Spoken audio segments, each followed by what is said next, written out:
estar tantas horas con una ballena y una cría como para que esté tan relajada, que el ballenato se ponga a amamantar conmigo al lado y que me dejen estar a metros nomás, porque en el agua tenés que estar muy cerca de las cosas, a 2 metros, 3 metros.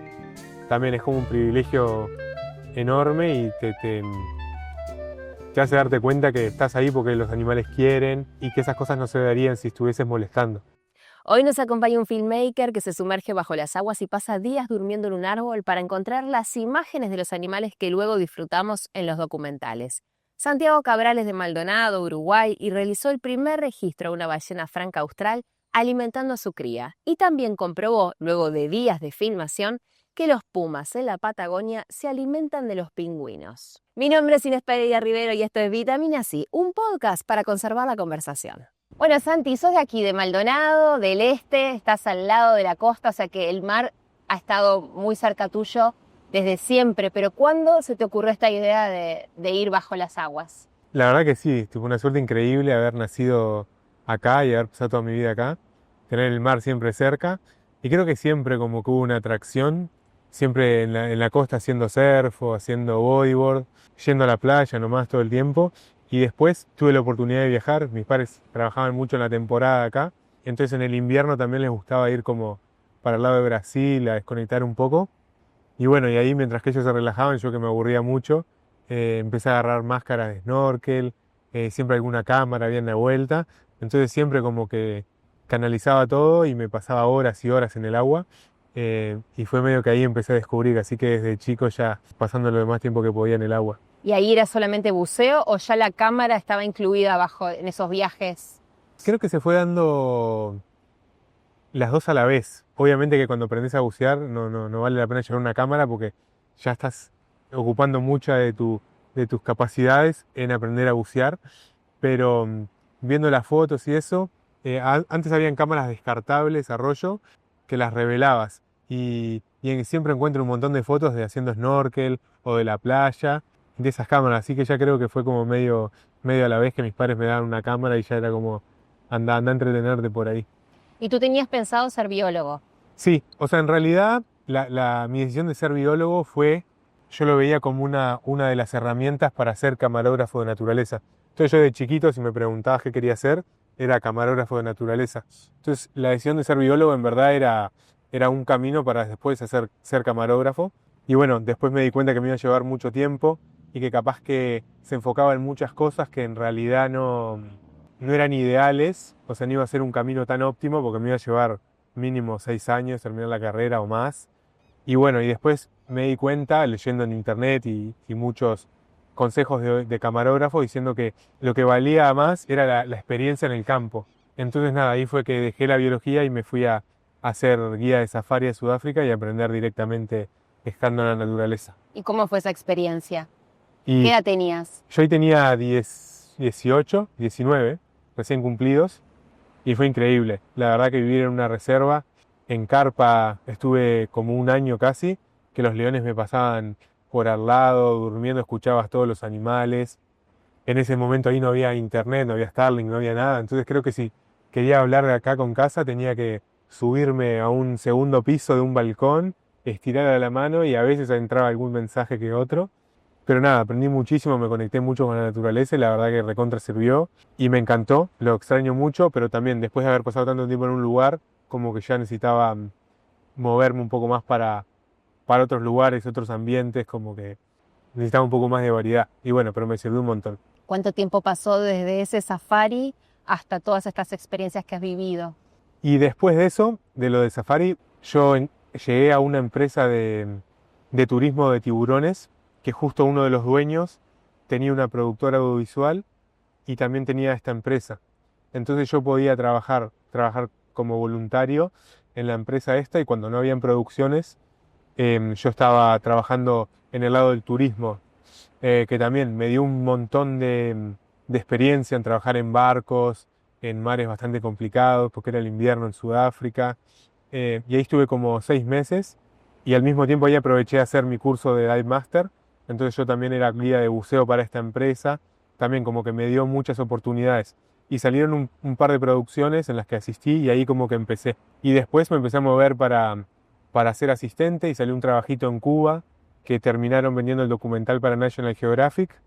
Entonces creo que ya con 20, sí, 20 por ahí, 21, ya había empezado a tener experiencias como asistente y como camarógrafo y ya de a poquito estaba entrando.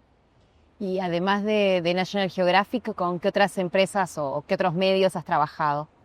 Ahí enseguida tuve la suerte de trabajar con la BBC. Necesitaban una persona que haga todo, de asistente, chofer, traductor, todo. Y yo podía hacer todo. En verdad no sabía hacer nada, pero podía hacer todo. Y ese trabajo con la BBC fue con David Attenborough también, o sea, que él vino a filmar Argentina. Estamos Entonces hablando de un científico, documentalista, biólogo. sí, una leyenda, una eminencia del mundo de los documentales, que está por cumplir 100 años ahora, y que la verdad que haber trabajado con él en el campo es como, nada, el sueño y algo increíble. Entonces, ya haber tenido esa oportunidad con 20 y después eso me abrió muchas puertas y cada vez más experiencia, más responsabilidad, y bueno, hasta ahora que estamos trabajando en los mismos documentales narrados por David.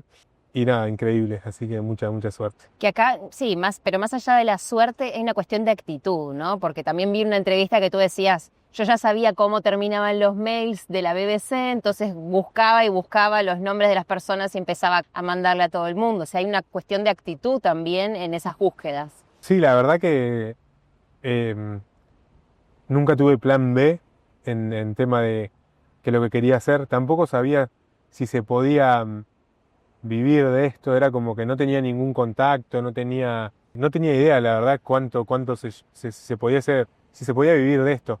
Entonces fue como todo sorpresas muy positivas y como que yo quería llegar a ser camarógrafo y la verdad que fui tomando todas las medidas que yo sentía que me iban a dar mejores chances de que cuando salgan las oportunidades poder estar preparado y que me vaya bien. Y bueno, eso sí de los mails, la verdad que sí, que de casualidad leí eso, que los mails eran nombre.apellido@bbc.co.uk y después fui a los créditos de todos los documentales que me gustaban y empecé a hacer copy-paste y mandé un spam tremendo. Después conocí una de estas personas que le había mandado uno de los mails. Entonces de ahí fueron como todos pasitos muy cortos que me fueron abriendo puertas por ahí. Después, por suerte salió todo bien. ¿En qué lugares has filmado? Por suerte vengo filmando en todos lados, ahora llego de Egipto recién, pero he estado, bueno, en Latinoamérica mucho porque la herramienta de hablar español e inglés te da una ventaja al momento de estar en el campo.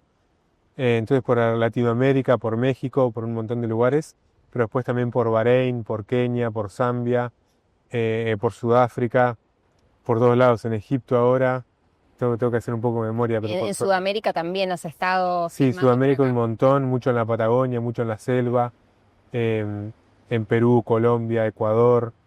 Ahora en estos meses que vienen tengo Brasil de vuelta, tengo Ecuador, tengo Galápagos, como que hay muchos lugares increíbles por la vuelta, así que ahí de a poco vamos conociéndolos. Y en los extremos, ¿no? Porque puedes estar arriba de un árbol altísimo o bajo las profundidades.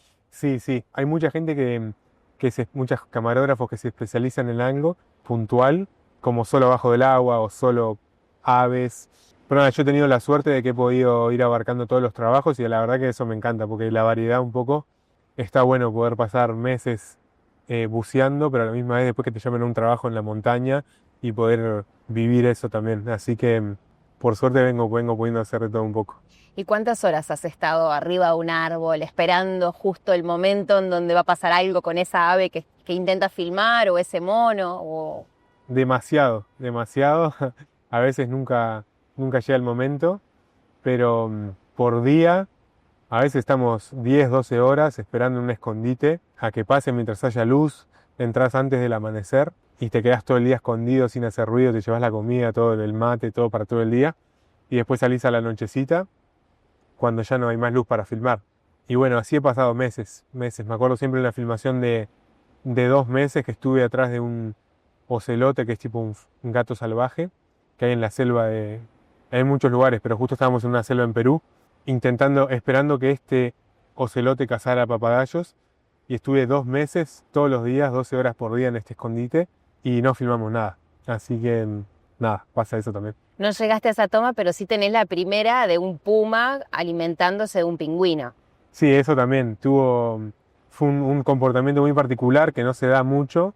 se da en un lugar en el sur de Argentina, que también, que cuando nosotros fuimos era solo por rumores y que los científicos no sabían si pasaba o si no pasaba. Entonces estuvo en nosotros pasar 2 meses ahí intentando descifrar cómo era el comportamiento de estos pumas y a qué horas les gustaba estar más o estaban más tranquilos. Era un lugar que los pumas los cazan porque hay mucho conflicto con las ovejas. Entonces no era que los pumas estaban tranquilos como en Torres del Paine. Entonces hubo que hacer mucho para esconderse, mucho para estar donde había que estar en el momento justo. Y bueno, y parece de mentira, pero estuvimos meses intentando filmar y cuando se estaba terminando la filmación, el productor dijo nos quedamos 3 días más. Y yo no quería quedarme 3 días más porque pensé que no iba a pasar nada. Y en el segundo de estos 3 días de la extensión lo filmamos por primera vez. Así que nada, increíble, parece de película, pero muchas veces pasa que en el último día agarrás todo lo que necesitas. ¿Y qué sentiste en ese momento cuando encontraste justamente esa toma de algo que no se sabía si era realmente cierto? Nada, fue increíble, una adrenalina, porque aparte había mucho viento, era de tardecita ya, estábamos perdiendo la luz para filmar, entonces cuando todo empezó a pasar era como medio que pensando en que se nos va el sol, había viento como de 100 kilómetros por hora, que como la cámara para que no se moviera tanto había que moverla, pero tenía que estar todo en foco. Entonces era como muchas cosas que tenían que salir bien en ese momento, entonces mucha adrenalina y mucha concentración, pero una vez que pasó fue un alivio gigante. Estaba filmado y nos abrazamos con el productor y la verdad que fue re lindo. ¿Cómo se viven también esos momentos tan fuertes donde estás viendo justamente un animal alimentándose de otro con la sensibilidad que tienes? Claro, justamente en esto que es un pingüino que no tiene mucha defensa contra un puma, es un poco fuerte, pero bueno, estamos ahí para observar. Creo que si no hay un factor humano que esté perjudicando a los animales, lo mejor es no intervenir. Entonces es como un privilegio poder estar en esas situaciones que te regala la naturaleza, porque no es fácil estar, que los animales estén tan cómodos con uno como para que se comporten natural ignorándote. Entonces creo que llegar a eso es como, primero es un privilegio y después saber que el puma también tiene que comer y medio que hay muchos pingüinos y que tiene sus complejidades, que en verdad los pingüinos no tendrían que estar ahí porque antes solo anidaban en las islas, nunca habían colonias en el continente, que eso cambió cuando se mataron a todos los pumas. Entonces es como, hay muchas cosas, entonces hay que respetar y ser parte y ser agradecido por poder estar ahí. También filmaste la primera vez de un vallenato alimentándose, amamantando. ¿Cómo fue ese momento estar ahí con animales tan grandes en su sistema, ¿no? En esa agua tan inmensa. También increíble, porque son animales muy inteligentes, que si ellos no quieren estar cerca tuyo, dan un coletazo y se van. No a mí, pero se nadan rápido y no hay forma de que yo pueda mantener su ritmo. Entonces, también estar tantas horas con una ballena y una cría como para que esté tan relajada, que el vallenato se ponga a amamantar conmigo al lado y que me dejen estar a metros nomás, porque en el agua tenés que estar muy cerca de las cosas, a 2 metros, 3 metros, también es como un privilegio enorme y te hace darte cuenta que estás ahí porque los animales quieren y que esas cosas no se darían si estuvieses molestando. Entonces también aprender de eso y llevarlo para todos los otros trabajos también. ¿Has visto algún comportamiento más allá que te permitan estar de cercanía con alguno de estos animales? Sí, hay animales que son más curiosos que otros. Siempre hay que entrar al agua y afuera también. Siempre hay que estar con respeto y ser muy aprensivo hay que mirar todos los detalles. Tanto a veces con las ballenas, por ejemplo, mirándoles el ojo, si ves que está más rojo que un ojo normal, sabes que esa ballena está más activa, puede ser que esté más juguetona. Entonces ya tenés que entrar como con más cuidado, no acercarte mucho, porque está como más excitada, alterada, juguetona. Y eso puede ser un problema, porque un animal de 8 toneladas quiere jugar contigo, te da un cabezazo o algo, te puede romper la cámara, te puede quebrar unos huesos. Entonces ya de entrada, si ves un vallenato así, evitas ir al agua. Entonces también, cuando entras al agua y ves cómo está comportándose una ballena, intentás que la ballena te vea, como para que sepa que vos no sos ninguna amenaza, no moverte muy bruscamente. Entonces son cosas que vas aprendiendo y todo esto de estar tranquilo creo que se transmite muy bien con tus propios movimientos y no solo con las ballenas, sino con todos los animales, como que llega un punto que si vos estás cómodo y respetando, hay una comunicación no verbal que se transmite y pasan cosas increíbles.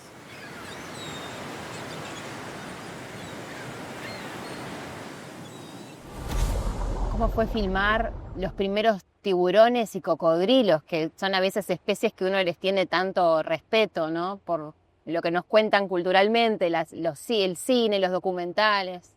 Nada, yo también tenía todos estos preconceptos también de mirar documentales, de mirar películas, así que siempre una adrenalina, pero es increíble ir al agua y después estás ahí y ves que no pasa nada y te sentís cómodo, sentís que los animales están cómodos, y también tuve mucho la suerte de trabajar con gente que ya tenía mucha experiencia en estas cosas, que me la transmitía a mí. Entonces mi curva de aprendizaje al estar con estos animales como fue acelerada ya por aprender de esta gente que lo viene haciendo hace muchos años. Entonces está bueno poder agarrar esas cositas de esta gente increíble y después aplicarla en otros lugares. Pero sí, la verdad que siempre hay una adrenalina, siempre estando con cualquier animal en el agua, hay una adrenalina muy linda que me encanta. ¿Qué proyectos se vienen? No nos dejan mucho hablar de los proyectos por lo general, porque está siempre hay mucha confidencialidad. Como en los proyectos en los que trabajo, estoy trabajando en uno que estoy filmando hace más de un año y recién se va a estrenar en 2028, creo. Entonces son como a veces 5 o 6 años, 4, que estos documentales entre la primer filmación y la edición y que salen al aire hay mucho tiempo. Entonces por eso intentan que no salga mucho a la luz. Pero nada, hay cosas muy lindas con la BBC, con National Geographic, con Netflix y otros documentales para el cine. ¿Alguna especie en particular que te llame la atención de esas que vas a estar filmando? Creo que todos los animales siempre son increíbles, y más cuando te estás yendo a un mes de pasar mucho tiempo con el mismo animal, empezás a conocerlos tanto que un pajarito, un picaflor, se puede volver increíble cuando empezás a ver toda la rutina de todos los días y a pasar 10 horas del día con ese animal o estudiando por qué no viene, por qué viene. Entonces creo que siempre el animal que estás filmando es como que el que más te llama la atención. Para el que está del otro lado y quiere saber más de todo esto, ¿qué documentales le sugerirías que vea? Hay una lista grande de documentales muy buenos.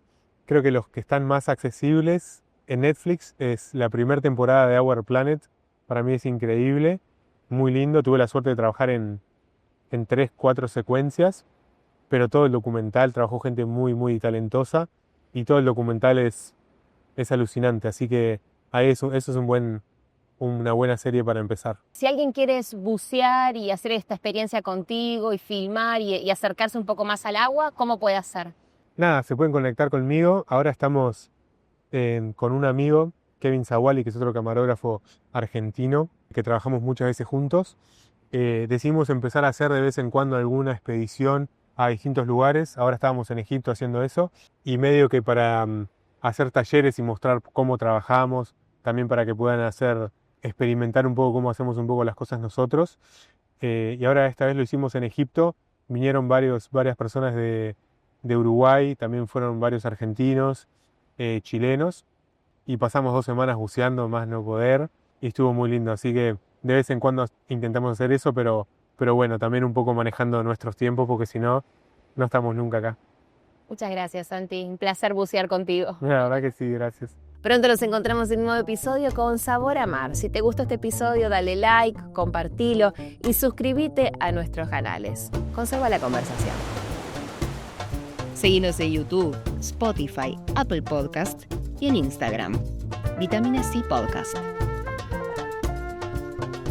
Producción, Estudio Win. Realización, Santiago Vico. Edición, Juan Sebastián Baidrich. Diseño gráfico, Fabián Vico. Producción general y conducción, Inés Pereira Rivero.